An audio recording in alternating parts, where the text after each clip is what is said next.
नमस्कार. मराठवाडा नेता यूट्यूब मध्ये आपलं मनपूर्वक हार्दिक स्वागत आहे. आज 20 जून महाराष्ट्राच्या राजकारणातील एक वेगळं धाडसी संघर्षशील व्यक्तिमत्व, त्यांचा जन्मदिवस. त्यांनी काही काळ मंत्री म्हणून, जिल्ह्याचा पालकमंत्री म्हणून कार्य केलं आणि एकंदरीत लातूर जिल्ह्याच्या राजकारणाची वाट पाहत असताना लातूर महानगरपालिकेत भाजपचा झेंडा फडकवला. लातूर जिल्हा परिषदेवर भाजपचा झेंडा फडकवला. कर्मधर्म संयोगानं, योगायोगानं जन्मदिनानिमित्त ज्या गोष्टी बोलायला नकोत त्या बोलणार नाहीत, पण महाराष्ट्रात, मराठवाड्यात ज्यांनी काही काळ पंचायत राज समितीचं अध्यक्ष म्हणून, काही काळ कामगार मंत्री म्हणून ज्या भूमिका बजावल्या, एक संघर्षशील व्यक्तिमत्व ज्यांनी अंबुलगा कारखान्याच्या बद्दल तीव्र आंदोलन केलं. लाठी काठी खाएंगे, किसानों को न्याय देंगे या भूमिकेतून त्यांनी वागत असताना निश्चितपणे सांगावंसं वाटतं की अक्का फाउंडेशनच्या वतीनं लातूर जिल्ह्यातच नाही तर बाहेर सुद्धा त्यांनी वेगवेगळे पाणी अडवा, पाणी जिरवा अशा प्रकारचे कार्यक्रम राबवले. गेल्या 5-6 वर्षापासून त्यांना महाराष्ट्राच्या मंत्रिमंडळात स्थान नाही, पण सातत्यानं त्यांनी केलेल्या भूतकाळातील योजनाचा विचार करत असताना लातूरचा बोगी प्रकल्प असेल, हा योजना कशा पद्धतीनं खेचून आणली हे सगळ्यांना सुपरिचित आहे. लातूर जिल्ह्यात मोदी यांच्या सभा, शहा यांच्या सभा, विभागीय भाजपचं अधिवेशन असे वेगवेगळे उपक्रम राबवत असताना राजकारणात चढ उतार होत असतात.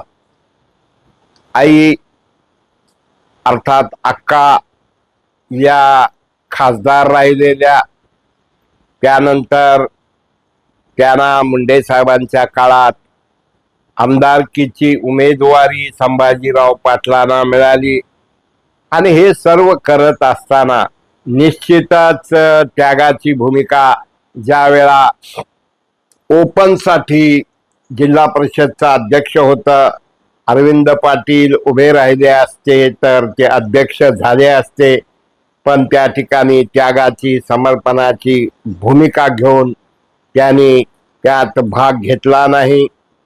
जेव्हा ते मंत्री होते त्यावेळा त्यांनी जिल्हाभर मोटरसायकलची रॅली काढली, वेगवेगळ्या प्रकल्पासाठी प्रयत्न केले, पण गेल्या काही दिवसात राजकीय उन्हाळा, राजकीय अडचणी असताना, सत्ता पक्षाची असताना सुद्धा अनेक अडचणीला सामोरं जावं लागत आहे.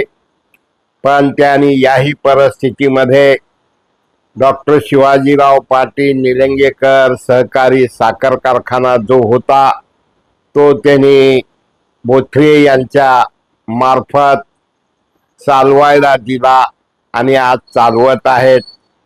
जलसिंचनाचं क्षेत्र वाढवण्यासाठी त्यांनी प्रयत्न करत आहेत. लातूर निलंगा मार्गे हैदराबाद हा सिमेंट रोड ही त्यांच्या काळातच झालेला आहे. नामदार नितीन गडकरी यांचे एकदम विश्वासू म्हणून, तसंच माजी रेल्वे राज्यमंत्री दानवे साहेबांचे विश्वासू, मुख्यमंत्र्याचे विश्वासू म्हणून त्यांनी काम केलेलं आहे. जेव्हा जेव्हा त्यांना महत्वाच्या जबाबदाऱ्या मिळाल्या तेव्हा तेव्हा त्यांनी अत्यंत जबाबदारीनं मग वेगवेगळे मोठे रेल्वे डिपार्टमेंटच्या वतीनं आरोग्य शिबिर घेतलं, शासनाच्या वतीनं आरोग्य शिबिर घेतलं. त्याचबरोबर निलंग्याच्या पाणी पुरवठा योजनेला मंजुरी करून घेतली. पण सातत्यानं संघर्ष योद्धा म्हणून ज्यांना आम्ही विकासाचं पायलट म्हणत होतो त्यांनाच संघर्ष योद्ध्याची भूमिका करावी लागत आहे.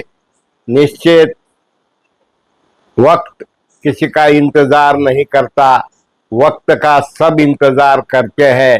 आणि अशा एका परिस्थितीमध्ये त्यांनी निलंगा, देवणी, शिरोळपार या 3 तालुक्याला न्याय देत असताना निलंग्याची नगरपालिका, त्याचबरोबर देवणी नगरपंचायत, शिरोळपार नगरपंचायत हे त्यांनी आणण्याचा प्रयत्न केलेला आहे. निश्चित जिल्ह्याचे पालकमंत्री म्हणून त्यांनी जिल्ह्यात वेगवेगळ्या योजना राबवल्यात आणि एक आक्रमक चेहरा, आक्रमक भूमिका असल्यामुळं लॉंग टर्म मध्ये अडचणी होत असतात. निश्चित महाराष्ट्राच्या राजकारणात अनेक जण मुख्यमंत्र्याचे नातू म्हणून, स्वर्गीय शिवाजीराव पाटील निलंगेकरांचे नातू म्हणून त्यांच्याकडं खूप मोठ्या अपेक्षेनं पाहत होते. आणि अशा एका परिस्थितीत राजकीय समीकरण, प्रादेशिक समीकरण या सर्व गोष्टीचा विचार करत असताना त्यांनी छोटे मोठे अनेक प्रकल्प राबवले. जेव्हा कामगार मंत्री होते तर त्यांनी कामगारांना साहित्य वेगवेगळ्या प्रकारचं, की ज्यांना खडी केंद्रावर काम करणं असेल किंवा असेल त्या अशा प्रकारचं साहित्य दिलं. दुसऱ्यांदा नगरपालिका तिसऱ्यांदा निवडून आणली. जिल्हा परिषदेलाही निश्चित यावेळा थोडा पिछेहाट झाली असली तरी संभाजीराव पाटील यांचा चेहरा आक्रमक आणि संघर्ष योद्धा म्हणून ज्यांच्याकडे पाहत असताना सातत्यानं त्यांचा जन्मदिवस साजरा करत असताना प्रभू परमात्मा त्यांना निरोगी दीर्घायुष्य देव. मराठवाड्यातील शेतकऱ्यांच्या, कष्टकऱ्यांच्या, अल्पसंख्याकाच्या, महिलाच्या हिताचे निर्णय घेण्याची, कल्याणाचे निर्णय घेण्याची जबाबदारी परमपिता परमात्मा त्यांना देव. कारण शेवटी पाण्याचा वापर काटकसरीने केला पाहिजे. ऊस शेती करत असताना ठिबक सिंचन, तुषार सिंचन वापरलं पाहिजे. पाणी अडवा, पाणी जिरवा म्हणत असताना त्यांनी वेगवेगळे प्रकल्प राबवलेले आहेत, जलसिंचनाच्या योजना राबवलेल्या आहेत.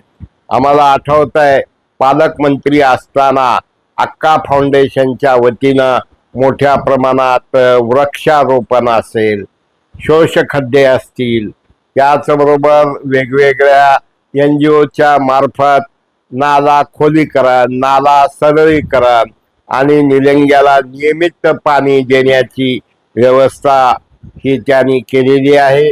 निश्चित गेली 6 वर्ष 7 वर्षापासनं मंत्रिपदाची जबाबदारी नाही, तरी परंतु एक आमदार म्हणून मग रेल्वेचे मार्ग असतील, बोगी प्रकल्पासाठी पाठपुरावा करणं असेल किंवा रेल्वे मार्गासाठी प्रयत्न करणं असेल, मग मार्केट कमिटी आपल्या कार्यकर्त्यांना संधी मिळावी यासाठी त्यांनी प्रयत्न केलेले आहेत. आणि या जन्मदिनानिमित्त दैनिक मराठवाडा नेताच्या वतीनं या संघर्ष योद्ध्याला शक्ती, बुद्धी, सामर्थ्य मिळो, त्यांच्या हातून फक्त निलंगाच नाही तर मोठ्या प्रमाणात कार्य करण्याची जबाबदारी मिळो। आणि एका बाजूला राजकारणामध्ये भाऊ भाऊ भांडणं करतात, पण त्यांच्या पाठीशी खंबीरपणे अरविंद पाटील निलंगेकर अर्थात मॅनेजमेंट गुरु छोटू पाटील आहेत। अक्कांचा त्यांना आशीर्वाद आहे आणि या निमित्तानं या जन्मदिनानिमित्त येणाऱ्या काळात एका बाजूला शेतकऱ्यांचा पीक विम्याचा प्रश्न आहे, पाणी टंचाईचा प्रश्न आहे। या सर्व गोष्टीवर मात करण्यासाठी त्यांना शक्ती बुद्धी सामर्थ्य मिळो, अधिकात अधिक जलसिंचनाचे क्षेत्र वाढो, शेतकऱ्यांना न्याय मिळो, युवकांना रोजगाराची संधी मिळो आणि येणाऱ्या काळात वेगवेगळ्या संस्थांच्या निवडणुकामध्ये त्यांना म्हणजे जिल्हा मध्यवर्ती सहकारी बँक असेल किंवा जिल्हा स्तरावरील वेगवेगळ्या कमिट्या असतील, समित्या असतील, हेही त्यांना काम करण्याची संधी मिळो, हीच त्यांना मराठवाडा नेता परिवाराच्या वतीनं, मराठवाडा नेता चॅनलच्या वतीनं, मराठवाडा नेता मीडिया हाऊसच्या वतीनं खूप खूप शुभेच्छा। संभाजीरावजी, तुम्ही खूप मोठे व्हा, सशक्त व्हा, सक्षम व्हा, अधिक लोकाभिमुख निर्णय घ्यावेत आणि वेगवेगळे कृषी मालावर प्रक्रिया करणारे प्रकल्प त्यांनी राबवावेत, हीच त्यांना जन्मदिनानिमित्त शुभेच्छा देत असताना निलंगा गावाजवळ काही एकर जमिनीमध्ये त्या ठिकाणी एक छोटस मॉडेल गाव वसवायचं, स्मार्ट सिटी वसवण्याचा त्यांचा प्रयत्न आहे। अंबुलगा साखर कारखाना अर्थात ओंकार युनिट 2 हेही चालू आहे, त्यांचा त्याही ठिकाणी त्यांनी न्याय देण्याचा प्रयत्न करत आहेत। पुनश्च त्यांना शुभेच्छा। आणि मित्र हो, मराठवाडा नेता यूट्यूब शेअर करा, सबस्क्राईब करा, लाईक करा। धन्यवाद।